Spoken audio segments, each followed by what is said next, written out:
What's going on, everybody? Welcome back to the channel. Today we are working on installing hydroboost brakes to the F100. Hydroboost here came off of I want to say 2009 2500 Chevy pickup truck, but there's a whole bunch of different models that they came in, but they're all pretty much the same. But this is the one I'm using. It normally had this bracket on the back side of this. There was a snap ring that holds or keep the nut from coming off, and then this nut is what holds the bracket on. This was like 1 7/8 I think, but I got that knocked off, and the original master cylinder that was on the truck was just a manual master cylinder. So I plan on obviously having a lot better stopping power, and so I wanted to go hydroboost system. So I had to wallow this hole out just a little bit. I mean, it was the master cylinder fit, or the hydroboost, the booster fit, but the nut did not, and the nut needs to protrude through the hole. So I just went ahead and took a die grinder to it and opened it up just a little bit more so this hole fits all the way, or the nut fits all the way in the hole. So now my next step is to figure out mounting for this. I want to use the factory bracket. It's got these two little keyways in it to keep the booster from wanting to turn left or right.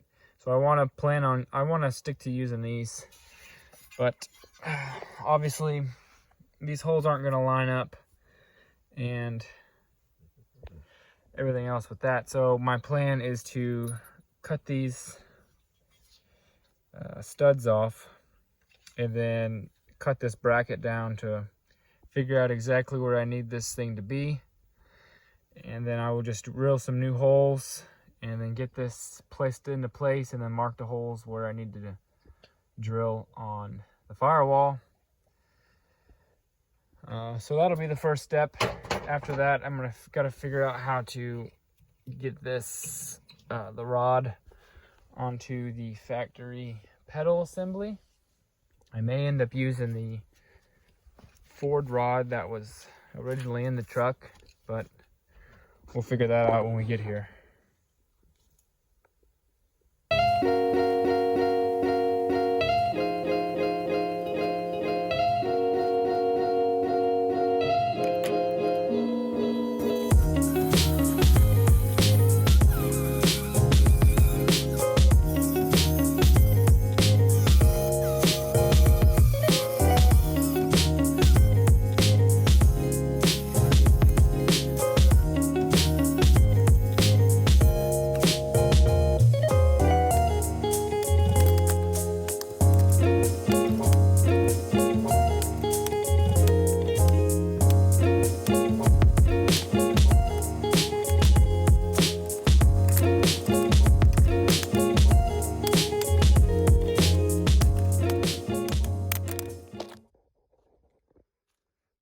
So I got it mounted up in there.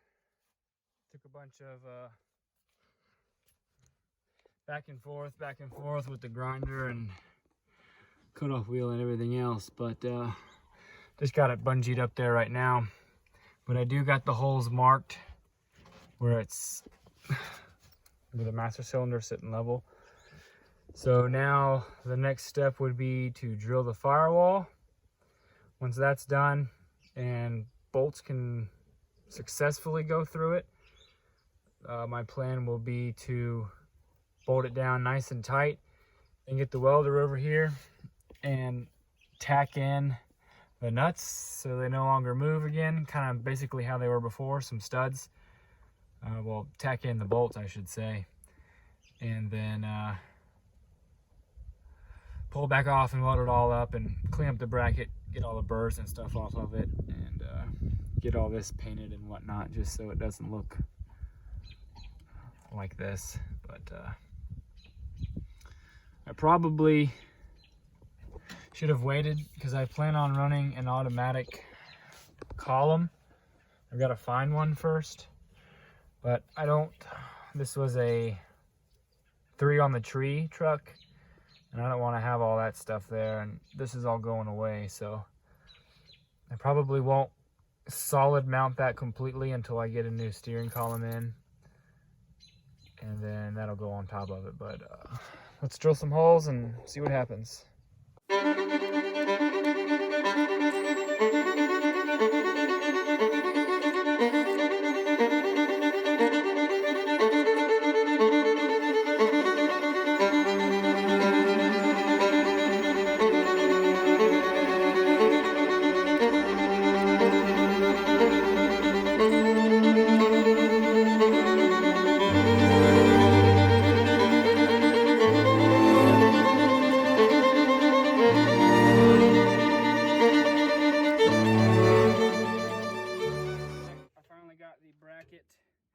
Painted up, threw some fresh wet paint on it, and I got the studs welded in place. These studs actually came from the Crown Vic frame. They were using to hold little brackets and stuff in place, so I just repurposed them. They're the same size as the holes that were there, but this hole here is super close to some sort of brace for the steering column. Same with this side. There's a brace that runs like right here and one that runs right here. So I may have to push a small hole on that bracket so I can actually get the nut in on both of these. And once I get that done, this will be fully hard mounted, and then I will start figuring out a way to make this work with the pedal here. They appear to be the same length or close to the same length once it's all said and done of the original compared to this one. So I may just be able to use this one, but I'm not too sure. We'll find out tomorrow, and I got more time to work on this. 3 days later. All right, so great news. I got the booster all bolted up and tightened down, and what I discovered is that the rod is the same length as stock, and the hole size is same length or same size. So this little plastic bushing that rides in here was all worn out and falling apart when I took it off. So I just gotta get another one of those. However, those brackets I was afraid of being in the way are not actually in the way. So I got a bolt hole there, one on the other side, and then one at the bottom down there.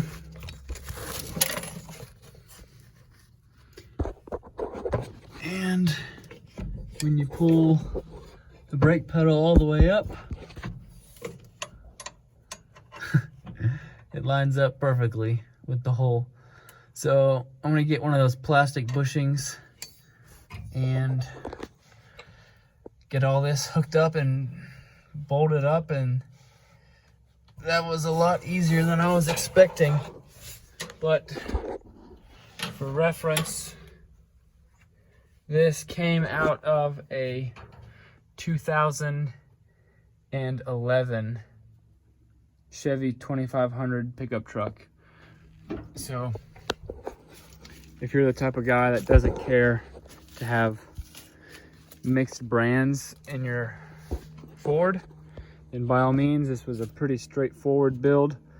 I know you can also do like the Power Stroke and other things as well, but this is what I had, and it turned out to work pretty great. So the bolt holes are the factory bolt holes from the bracket that it came with on the top, and then I just stuck one right in the center. So we've got 3 mounting points instead of 4, but it should still work plenty. Through all of that metal, it's almost 1/4 of an inch between the firewall and all those brackets and everything else. So, you know, it's not going to go anywhere when you stomp on the brakes. So yeah, I just got to get that buttoned up real quick, and the brakes, the mounting part will be done. This hydraulic hose here comes down and kind of gets in the way of the steering column, so I may have to bend that up and out of the way a little bit. But you know, it's pretty much straightforward. One of these is going to go straight to the power steering pump. The other one's going to go straight to the gearbox. Since this one's not getting a gearbox, I'm going to have to probably make one of these hoses and run it down to my power steering rack and pinion, which is going to be obviously this one here, Crown Vic rack. They sell adapters to make these two lines here go to -6, so that's the plan with that. Honestly though, I got a guy that works at a hydraulic shop, and I may just be able to get him to braze on a -6 fitting to the end of both of these, and I won't have to pay I want to say it's like $70 for this little adapter bracket that changes these to -6 AN fittings. It charges me 20 bucks, 10 bucks per fitting to be brazed on. And that's what I normally do with any sort of engine swap, is I'll get the power steering hard line and I'll cut it off, and then the gearbox hard line and I'll cut that off, and then have him just braze on -6 fittings to them, and then I just get a hydraulic hose to make up the difference, instead of trying to get custom hoses and hard lines bent and trying to rebend and straighten some of these. It's just easier to hack it off like right there and then get a fitting brazed on the end and then run your own hydraulic hose. But yeah, this one's pretty much done. You know, everything else is straightforward at this point. So yeah, you know, I appreciate y'all watching. Hope this helped you out some if this is something you're planning on doing. If you got any questions or comments, by all means, let me know. But until next time, appreciate y'all watching and hope you have a good one.